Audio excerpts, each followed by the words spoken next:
Bienvenue sur Africa 24 dans cette nouvelle édition du QG News. Voici les titres de l'actualité.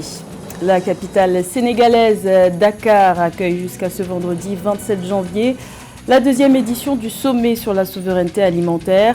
Plusieurs décideurs politiques sont réunis à cet événement organisé par la Banque africaine de développement dont le but est de mettre fin à la dépendance alimentaire du continent. Les exportations égyptiennes des industries mécaniques vers l'Occident ne connaissent pas la crise. Elles ont enregistré une hausse de 10% en 2022. Pour 2023, le gouvernement égyptien ambitionne de gagner des parts de marché sur le continent africain. Et les autorités de transition tchadiennes s'attellent à améliorer le quotidien des réfugiés et à favoriser leur réinsertion sociale. Le pays en compte plus de 400 000 et près de 10 000 d'entre eux ont récemment pu bénéficier d'un appui financier déployé dans le cadre du programme de protection sociale du gouvernement pour les réfugiés. Le Cameroun affirme n'avoir jamais demandé l'aide du Canada pour mener des pourparlers de paix visant à mettre fin à la crise séparatiste anglophone. Cette précision faite par les autorités camerounaises intervient 3 jours après l'annonce d'une médiation canadienne dans le conflit qui sévit depuis fin 2017 dans le nord-ouest et le sud-ouest du Cameroun. Plus de détails avec Marie-Raphaël Antolo.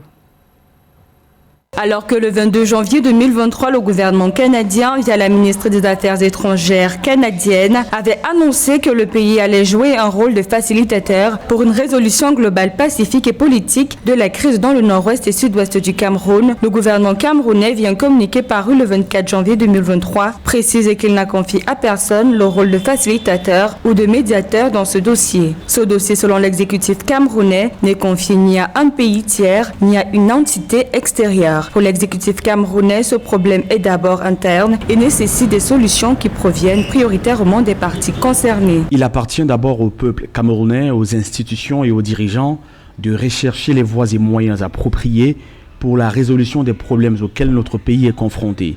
Pour le gouvernement camerounais, l'urgence sur la crise dans les zones anglophones est actuellement portée sur la mise en œuvre des recommandations du grand dialogue politique tenu le 30 septembre 2019. Il ajoute que des efforts sont en cours pour la reconstruction des zones affectées par la crise et pour porter assistance aux populations concernées. Dans ce sens, un fonds de 11,5 milliards de francs CFA a été mobilisé par le gouvernement pour la reconstruction des régions anglophones dévastées par la crise sociopolitique, tout comme un comité national de désarmement, démobilisation et réintégration des ex-combattants de la crise anglophone et de Boko Haram est activé depuis novembre 2019. Visiblement, nous assistons là à un jeu de poker menteur entre le Canada et le Cameroun sur cette affaire de médiation assumée par l'un, mais révoquée et démentie par l'autre. Reconnaissons tout de même que c'est pour un intérêt humanitaire que le Canada veut prendre le leadership des négociations entre les parties impliquées dans cette crise. Au-delà de cette raison humanitaire, on peut aussi comprendre la position canadienne par son ambition géopolitique. Le Canada est peu présent dans les crises africaines. Les USA sont occupés à séparer la RDC et le Rwanda, alors Ottawa se sont poussés des ailes pour prendre en main une crise oubliée par la communauté internationale, celle qui mine le nord et le sud-ouest du Cameroun. Le Cameroun a toutefois, dans ce communiqué, exhorté les pays amis à rechercher, à traduire en justice ce qui, à partir de l'étranger, finance et encourage la violence dans le pays. Face à cette contradiction, la ministre canadienne des Affaires étrangères dit être en communication avec les autorités et maintenir sa volonté de soutenir les efforts de paix. Également dans l'actualité, la situation reste tendue dans l'est de la République démocratique du Congo.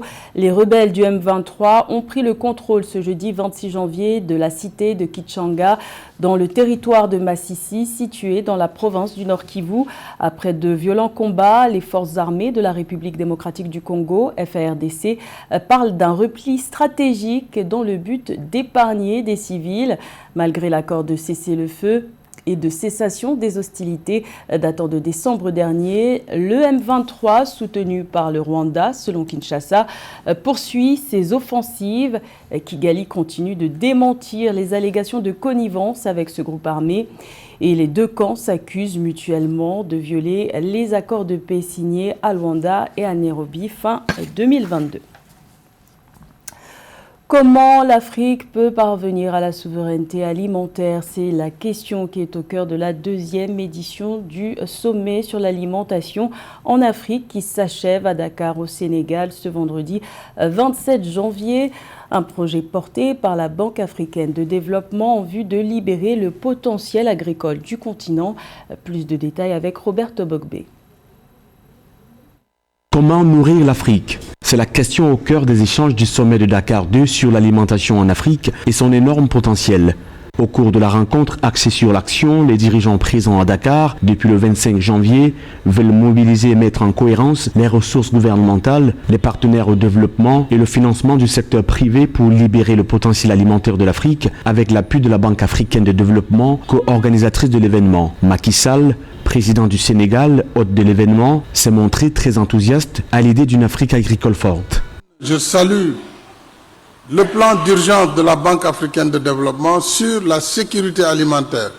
Ce plan a permis de mobiliser 1,6 milliard de dollars sur quelques mois en faveur de 30 pays dont la moitié, les 15, ont déjà procédé au décaissement.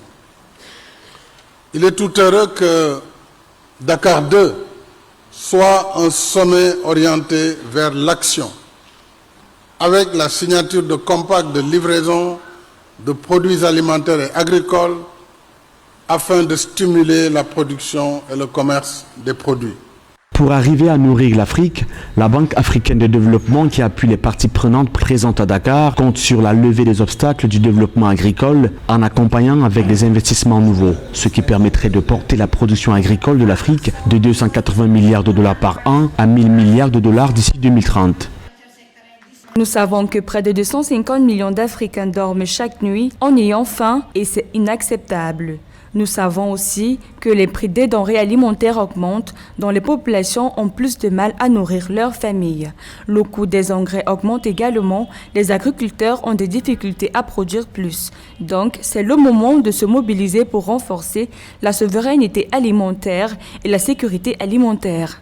Le maillon tout aussi important de ce sommet de Dakar 2 sur l'agriculture, c'est les acteurs du secteur privé. Ceux-ci s'engagent à développer des chaînes de valeur performantes. Les gouverneurs des banques centrales et les ministres des Finances s'engagent, eux, à élaborer des dispositifs de financement pour la mise en œuvre des pactes pour l'alimentation et l'agriculture, en collaboration avec les ministres responsables de l'agriculture, ainsi qu'avec des acteurs du secteur privé, y compris les banques commerciales et les institutions financières.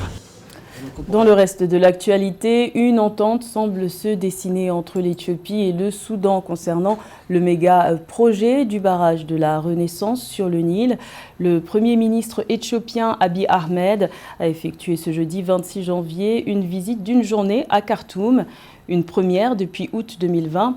Il a été reçu par le général Abdel Fattah al-Burhan à la tête du Soudan depuis son coup d'État militaire d'octobre 2021. Et ce dernier a assuré être d'accord sur tous les points avec le dirigeant éthiopien concernant cette infrastructure géante construite en Éthiopie qui demeure une source de contentieux pour les eaux et les terres des pays voisins.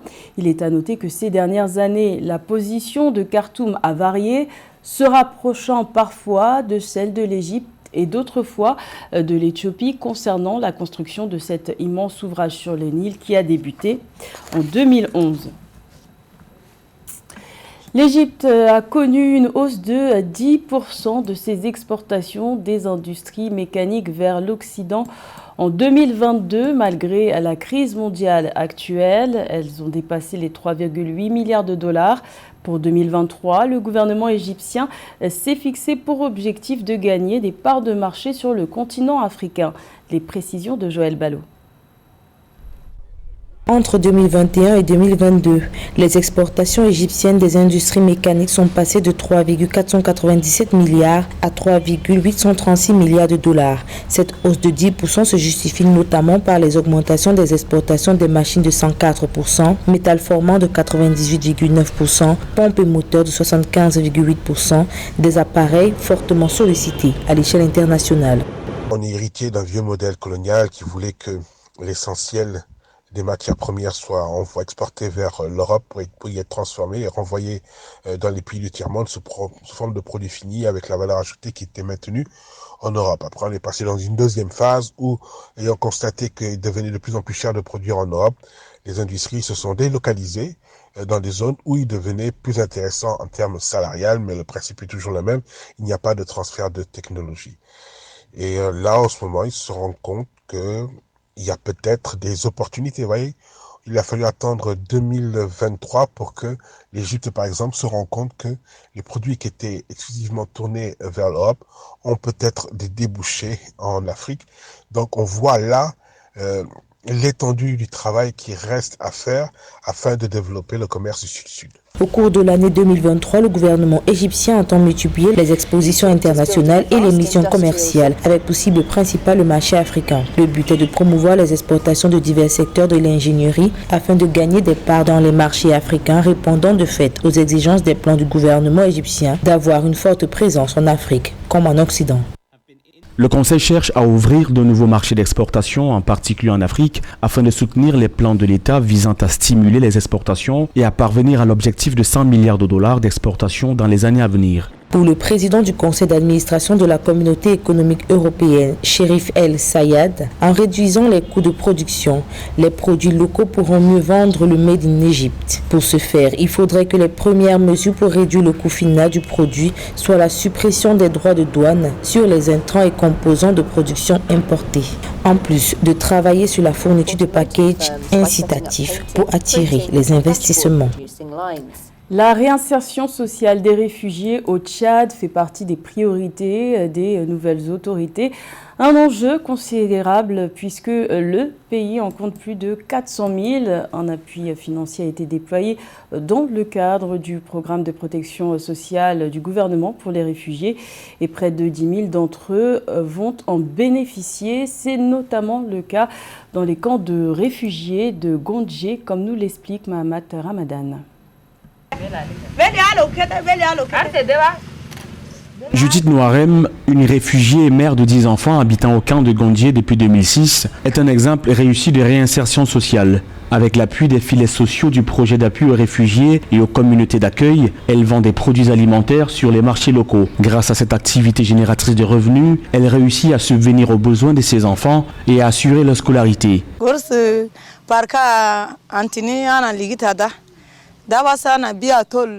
Grâce à l'argent que je reçois chaque trimestre, je me suis engagée dans le commerce des produits alimentaires, ce qui m'a permis de construire cette maison que vous voyez, ainsi que les meubles nécessaires. J'ai aussi inscrit mes 10 enfants à l'école et acheté leurs fournitures scolaires. Grâce à mes activités, j'ai aussi envoyé au Cameroun mon fils aîné qui est admis au baccalauréat 2022 pour ses études universitaires.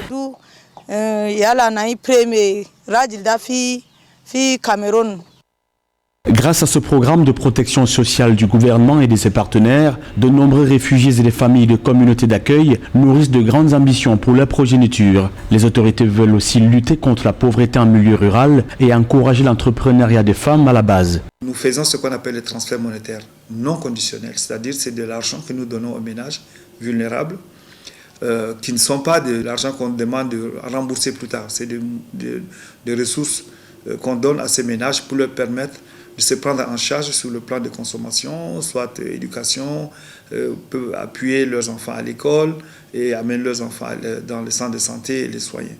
Donc nous avons ce programme des filets sociaux qui est habituellement sur 2 ans.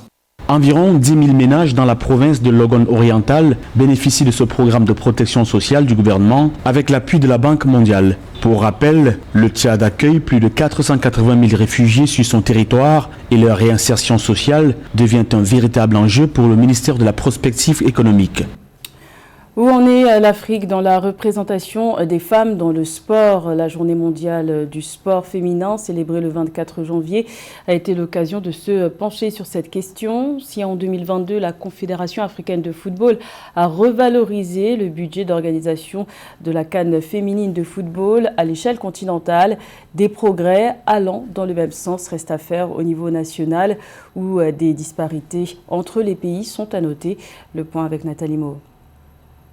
La journée mondiale du sport féminin célébrée le 24 janvier 2023 a permis, comme de coutume, de faire le point sur l'évolution de l'implication des femmes dans le milieu sportif africain. C'est avec une légère satisfaction que les autorités sportives nationales ont noté que le football féminin gagne en popularité sur le continent. En 2022, la Confédération africaine de football a augmenté le budget d'organisation de la Coupe d'Afrique des Nations de football à 2,4 millions de dollars. S'inspirant du modèle de l'instance fêtière du football africain, les fédérations nationales encouragent la gente féminine à pratiquer ce sport. On a la Ligue 1, il y a 12 équipes. Ligue 2, on a 12 équipes. Mais il y a les nationales, il y a les informels qui ne sont pas encore connus. Donc on leur a demandé de fournir des dossiers pour qu'on sache réellement que ces équipes-là existent. Mais pour que ça marche, il faudrait qu'aussi les autorités, le ministère aussi, s'y mettent. Parce que c'est les moyens. Le football, c'est les moyens. Sans moyens, on ne peut rien faire. En mars 2022, le président de la CAF, Patrice Motsepe, a déclaré que les femmes façonnent l'avenir du football africain et son essor socio-économique. Un impact sur le milieu sportif qui s'observe également dans d'autres disciplines, notamment le rugby, dans lequel les femmes prisent les disparités liées au sexe.